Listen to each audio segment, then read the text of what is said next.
Adani group కు మరోసారి America సెగ తగిలింది. అదానీ గ్రూప్ లో పెద్ద వాటాల్ని కొన్న అమెరికా ఫండ్స్ కు బ్లూకిన్లోని యుఎస్ అటార్నీ ఆఫీస్ నుంచి సమన్లు వెళ్లాయని బ్లూంబర్గ్ వార్తా సంస్థ వెల్లడించింది. పెట్టుబడుల్ని ఆకర్షించడానికి అమెరికా ఇన్వెస్టర్లకు అదానీ గ్రూప్ ఏం చెప్పిందన్న అంశాలపై ఆరా తీస్తున్నది.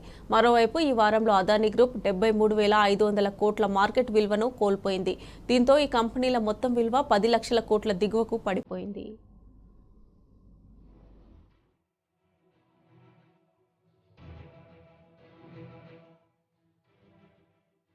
దేశీయ శ్రీమంతుడు గౌతమ్ అదానీ గ్రూప్ కు మరో దఫా అమెరికా సెగ తగిలింది.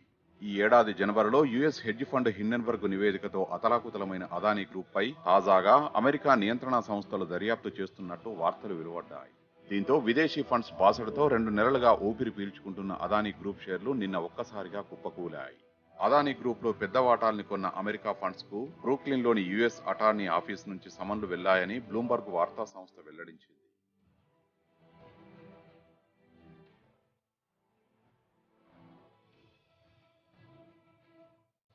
హిండెన్బర్గ్ రిపోర్టు వెలువడిన తర్వాత కొద్ది రోజులకు విదేశీ ఫండ్స్ నుంచి అదానీ గ్రూప్ భారీ నిధులను సేకరించి రుణ ఊబి నుంచి తాత్కాలికంగా గట్టెక్కింది. ఈ పెట్టుబడుల్ని ఆకర్షించడానికి అమెరికా ఇన్వెస్టర్లకు అదానీ గ్రూప్ ఏమి చెప్పిందన్న అంశాలపై ఆరా తీస్తూ అటార్నీ ఆఫీస్ సమన్లు పంపిందనేది సమాచారం. ఇదే తరహా దర్యాప్తును market regulator US Securities Exchange Commission SEC కూడా చేస్తున్నదని సంబంధిత వర్గాల్ని ఉటంకిస్తూ బ్లూంబర్గ్ తెలిపింది. ఈ కథనంపై వ్యాఖ్యానించేందుకు సెక్తో పాటు న్యూయార్క్ యుఎస్ అటార్నీ ఆఫీసులు నిరాకరించాయి.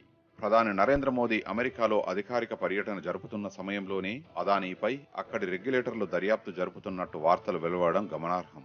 మోదీకి గౌతమ్ అదానీ సన్నిహిత మిత్రుడిగా పేరొందిన సంగతి తెలిసిందే.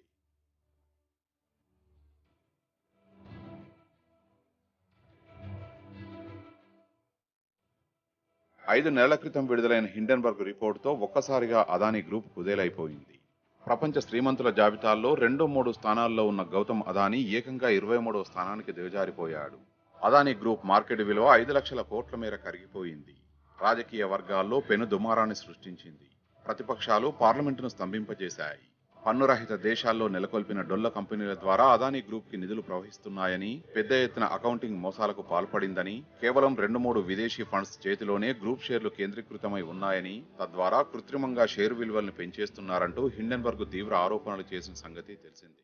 తీవ్ర రుణభారంతో ఉన్న అదానీ లిస్టెడ్ కంపెనీల షేర్ల విలువ ఫండమెంటల్స్ ప్రకారం జనవరి ధరతో పోలిస్తే 85% తక్కువగా ఉండాలని విశ్లేషించింది.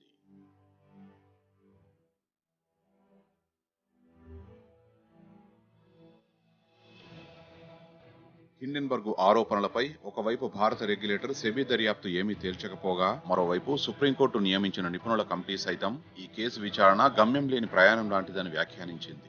ఈ నేపథ్యంలో America investment fund GQG partners Adani group షేర్లలో భారీగా $1.87 బిలియన్ 15,300 కోట్ల రూపాయల నిధుల్ని కుమ్మరించింది. ఇతర విదేశీ ఇన్వెస్టర్ల నుంచి సైతం గ్రూప్ వివిధ దశల్లో పెట్టుబడుల్ని సమీకరించింది. ఈ నిధుల్ని ఎలా నమ్మించి అదానీ గ్రూప్ తీసుకొచ్చిందన్నదే యుఎస్ రెగ్యులేటర్ల అనుమానమని మార్కెట్ నిపుణులు తాజా యుఎస్ దర్యాప్తుపై వ్యాఖ్యానించారు.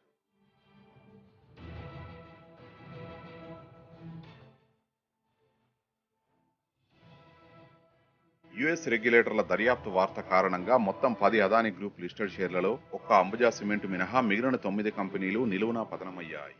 ఫ్లాగ్షిప్ కంపెనీ అదానీ ఎంటర్ప్రైజెస్ ఇంట్రాడేలో 10% పడిపోయింది. ఒక్క రోజులోనే అదానీ గ్రూప్ ఇన్వెస్టర్లు 55,000 కోట్లకు పైగా సంపదను కోల్పోయారు. మార్కెట్ పతనంలో భాగంగా కొద్ది రోజుల నుంచి అదానీ గ్రూప్ షేర్లు తగ్గుతూ వస్తున్నాయి. ఈ వారంలో గ్రూప్ 73,500 కోట్ల మార్కెట్ విలువను కోల్పోయింది. దీంతో ఈ కంపెనీల మొత్తం విలువ 10 లక్షల కోట్ల దిగువకు పడిపోయింది. మరోవైపు తమ ఇన్వెస్టర్లకు అమెరికా రెగ్యులేటర్లు సమన్లు జారీ చేసిన విషయం తమకు తెలియదని అదానీ గ్రూప్ ప్రతినిధి తెలిపారు. పెట్టుబడులు చేసిన వివిధ ఇన్వెస్టర్లకు తాము అందించిన పూర్తి సమాచారాన్ని వారు విశ్వసించారని చెప్పారు.